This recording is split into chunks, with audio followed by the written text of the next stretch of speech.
And today what we'll be studying about solving quadratic equation. That's a really important topic for your curriculum, and we'll be studying on the basis of GCSE, Excel higher, right? So it is applicable for all, actually, GCSE, Excel's exam or AQA.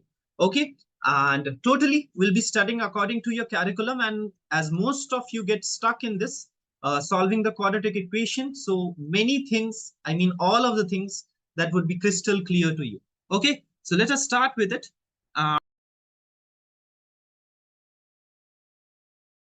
What are quadratic equations? Yeah, everybody, right? So what are quadratic equation? Actually, those form of equation which can be represented in the form of ax square plus bx plus c, right, equals to 0. These are what quadratic equation. Equation means what? The thing which will have equal to sign. Okay, now quadratic means the highest power of x will be 2 here. Okay, so highest power of x will be 2 here in quadratic equation. Okay, so that's what it is. Power means what? Exponent. Okay, so that's what quadratic equation is. So there are many methods of solving quadratic equation. The first method is that middle term split method. Okay, right, the first one is middle term split, where middle term sum you have to split such that it gives you the product of extreme sum, right? Second is completing the square.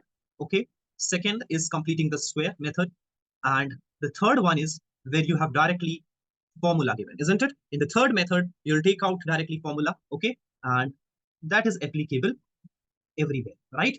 Now, the middle term split method is only applicable only for few type of questions. Okay, it is not applicable for all type of question, but completing the squares and direct formula you can apply anywhere, right? So let us first study about the middle term split method. Okay, and you'll be solving it with the help of factorization. Okay, so I call it as a middle term split.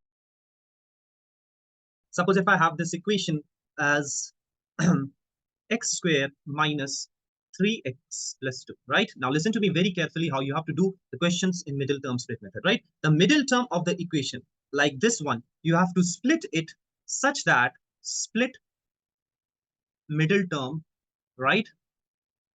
Such that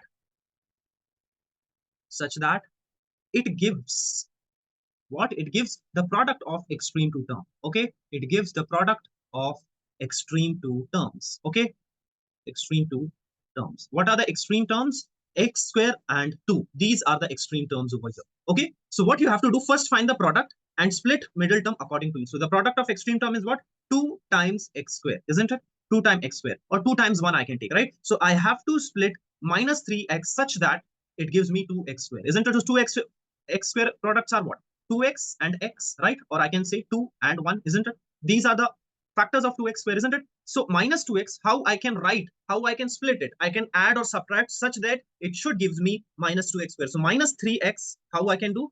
Minus 2x and minus x, right? I can write minus 3x as minus 2x and minus x, right? So if you add both of them, right? If you add both of them, what do you get? Minus 3x, isn't it? And when you multiply this, what you will get? Minus 2x times minus x, isn't it?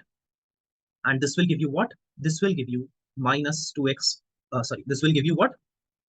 2x square, isn't it? So this is how you have to do in the middle term split, right? So I'll rewrite my equation again. So I have this equation x square minus 3x plus 2, isn't it? Yep. Now how I will write it? X square minus 3x, I write it as minus 2x minus x plus 2. Okay.